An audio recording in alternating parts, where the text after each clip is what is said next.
Hey guys, I have a match this weekend, so I thought I would quickly throw together a video about what I use and what I pack for my gas gun matches. The match I'm going to tomorrow is a newer match, but this is typically what I pack for any of my gas gun matches, and even PRS is almost identical with the exception of mags and ammo is slightly different, and the gun obviously. Uh, so let's jump into it and I'll kind of walk you through what I carry and what I take to the match on a regular basis. All right, I'll start with my shooting bag. The bag I take is a Armageddon Gear Medium Game Changer bag. This is a wax canvas bag, and I have the heavy fill in it. I've been using this bag almost exclusively for both PRS and gas gun matches. I really like the bag. I like the way that it settles in to almost any prop. I did empty out quite a bit of the fill, but it's still got a good amount of fill in there so that there's plenty of buffer between the barricade and my rifle, but it can still conform pretty well to any shape and sits great on any rifle. So definitely recommend a Game Changer, especially in the medium size, and heavy fill if you really want to get the most stability out of your shooting bag. All right, next item is obviously ammo and mags. So I typically carry two 20-round mags for any of the gas gun matches. The matches I compete in here typically are limited to 20 rounds per stage.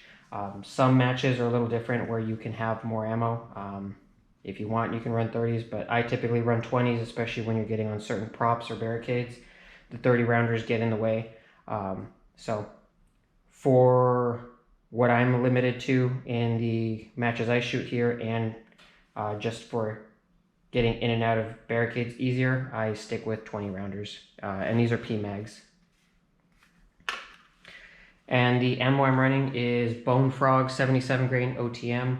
I've been shooting Bonefrog for over a year now, and I love it. I've tried a couple different ammos. Used to shoot AAC back before they started to have quality issues. I've shot the IMI Razor Core ammo. I've tried a few other ones. I can't even remember off the top of my head, but out of all the different ammos, this is the best shooting and most consistent and best bang for the buck ammo that I have found out there. I know there's some higher quality ammos, especially when you get into those NAS3 casing rounds. But for the matches that I'm shooting, I don't think the cost per round is worth it. Maybe if you have a different application you're hunting and you want to get that extra velocity, it might be. But for what I'm doing, I've been very happy with the Bonefrog 77 grain. So definitely recommend that if you're looking to try out a new ammo. All right, next item on the list. I'm putting these all together because they kind of associate with one another. And it's the Garmin Chronograph, my Kestrel, and then a armband and marker. So this is all associated around my dope. And I chronograph before every match if possible. So I'll just double check my xero, and while I'm doing that, I'll chronograph the rounds that I'm shooting just to make sure that the data I have in my Kestrel is still accurate and my dope is still good before the match. So typically I don't have any changes, but sometimes I shoot out here in Arizona, obviously. So sometimes when the weather changes, going from shooting in 40, 50 degree weather to our summers where we get well over 100 degrees, even at 7 in the morning, I'll see velocity changes. So that's why I typically chronograph before a match, and then just double check everything as far as dope goes, plug it into my Kestrel. That way I know I'm good to go for the match itself. And then prior to each stage, I will write my dope down either on my armband here, or I have a dope card that I'll stick onto my rifle as well, just to know my dope for that stage and for each target. So This goes with me to every match. It's pretty crucial to have. So I consider this some of the most important gear if you are serious about long range shooting. All right, next up are my binoculars. So I use these for spotting and range finding. These are the Vortex Fury binoculars. And I like these a lot. They've been great in terms of reliability with the rangefinder. So it's always great to have a pair, even if you're not range finding with your binoculars.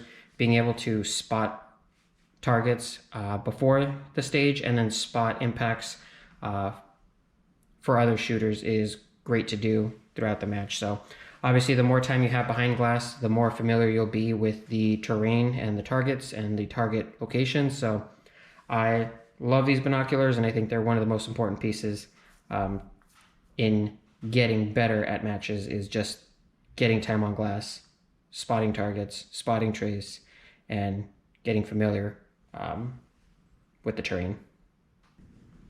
All right, next up is going to be my tripod. So I use my tripod for spotting and throw my binoculars up on the ball head. And this is the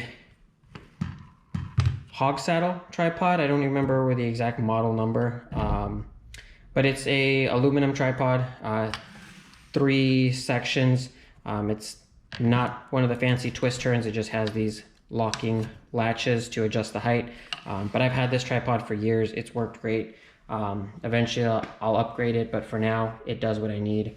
I do have a Area 419 Arca clamp on the end that I use to attach my binoculars to, and then a 2Vets tripod ball head on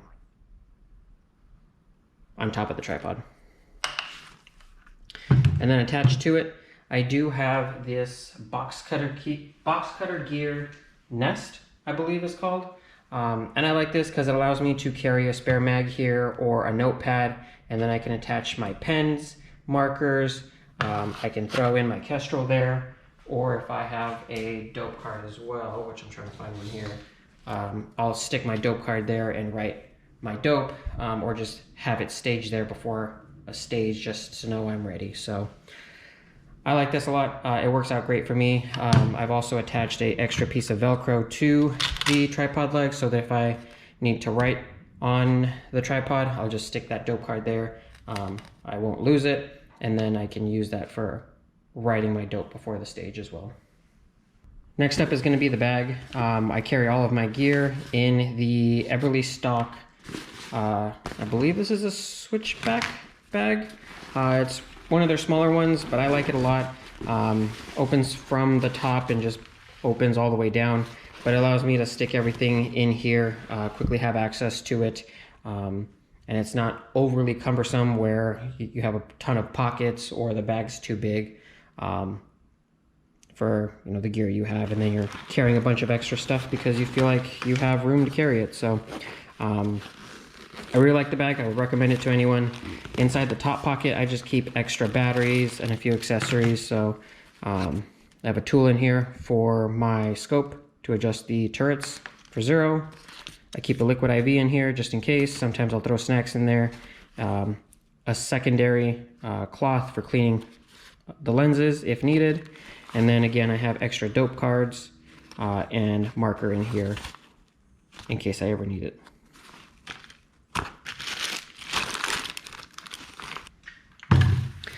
And then obviously snacks and water, right? You're out in the sun all day. Here in Arizona, it gets pretty hot, so I always take plenty of water with me, pack a couple extra snacks just in case I get hungry throughout the match. And then lastly, my rifle. So this is, just trying to get it in frame there. This is my rifle that I compete with in all of my matches for gas gun. It is a 16-inch rifle chambered in 5.56, so I'm not shooting 6 arc or anything fancy like that, just normal 5.56 rifle. I do have a Silencer Co. Omega suppressor on the end here. I actually just switched this over from another can. I went back to this can just because it's a little heavier. It is a traditional baffle can. I forget if it's what it's made out of, but it's like Inconel and steel, so it is heavier. It does have some weight. I wanted it to be a little heavier, especially now that I'm running the trigger cam on this rifle almost exclusively just for the footage, so use that for balancing out the rifle a little bit. I have the can wrapped in a marsupial gear suppressor cover, and this thing has been great. I love it. It cinches in the rear of the can, so it doesn't move forward even under recoil with long strings of fire or after a full stage. So really like that setup.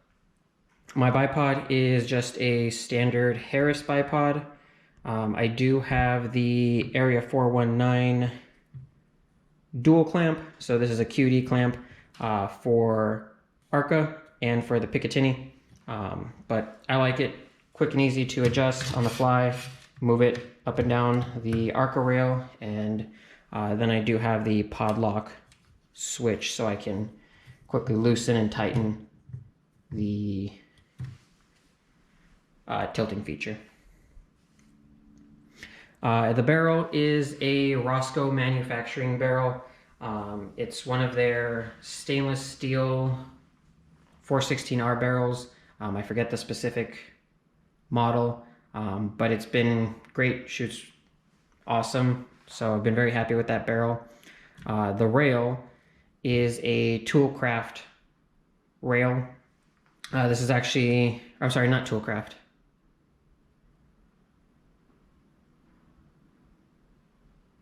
Is it a CMC rail? I forget who the OE manufacturer is, but it's the same rail that they put on the IWI Zion rifles. And I like it because it has the full length Picatinny, or I'm sorry, the full length Arca rail integrated into it. So it's one of the very few at the time when I was looking to build this rifle that had that integrated. So I've been really happy with it. Moving down, the receivers are pretty standard. I just use a Aero Precision standard upper and lower, nothing special there. I do have a BCM bolt carrier group inside with a Radian Raptor charging handle, Radian Raptor 45-degree safety, and it is the Ambi version, so I really like the Ambi model because I typically shoot with my hand wrapped around. This allows me to rest my thumb on the safety after I've actuated it, and just makes it really quick to function, get in and out of safe.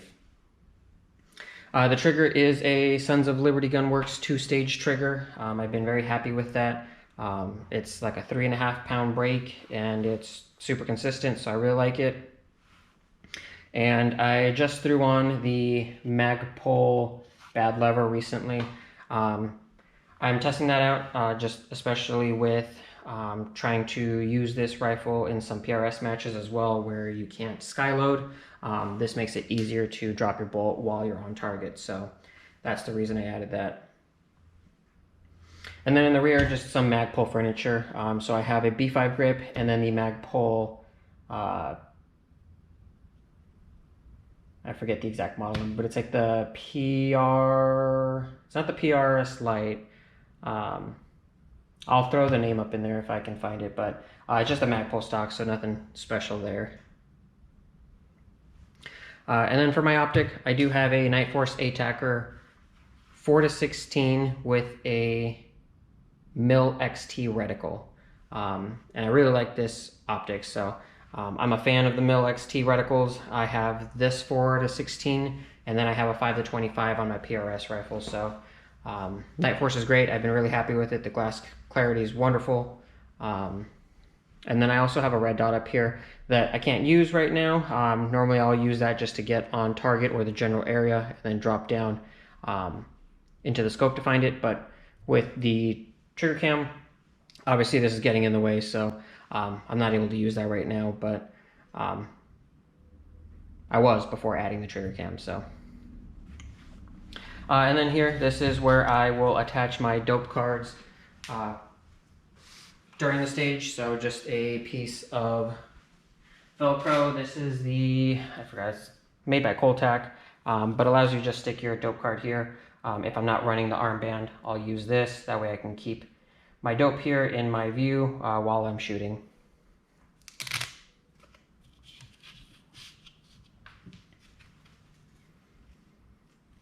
And that's really it for the rifle. Pretty basic, nothing too crazy. Again, tried to keep the rifle basic and somewhat practical without getting too crazy heavy. But yeah. Alright guys, that's it for my match gear. Yeah, not much else to it. I try to keep it simple. I know it seems like a lot, but when you really get down to it, it's not. It's pretty basic. So, yeah.